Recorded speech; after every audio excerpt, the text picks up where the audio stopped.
একবার ভাবুন তো, চারদিকের কোলাহল হঠাৎ থেমে গেছে। আপনার প্রিয়জনরা আপনার শেয়ারে বসে কাঁদছে, কেউ আপনার নাম ধরে ডাকছে, কিন্তু আপনি উত্তর দিতে পারছেন না। আপনার শরীরটা পাথরের মতো ভারী হয়ে গেছে, অথচ আপনি সব দেখছেন। আপনার চোখের সামনে থেকে দুনিয়ার পর্দাটা ছিঁড়ে ফেলা হয়েছে।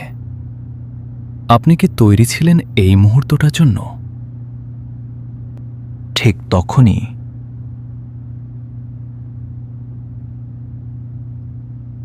ঘরের এক কোণে আপনি দেখতে পাবেন এক অপার্থিব অস্তিত্বকে।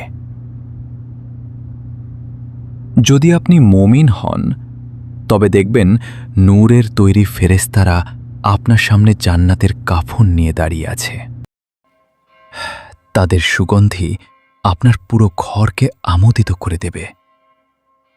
তারা পরম মমতায় আপনার আত্মাকে ডাকবে, হে প্রশান্ত আত্মা, ফিরে চলো তোমার রবের সন্তুষ্টির দিকে। আল্লাহ সুবহানাহু ওয়া তাআলা পবিত্র কোরআনের সূরা আল ফজরে ইরশাদ করেছেন, يا أيتها النفس المطمئنة ارجعي إلى ربك راضية مرضية فادخلي في عبادي وادخلي جنتي। হে প্রশান্ত আত্মা, তুমি তোমার পালনকর্তার নিকট ফিরে যাও সন্তুষ্ট ও সন্তোষভাজন হয়ে।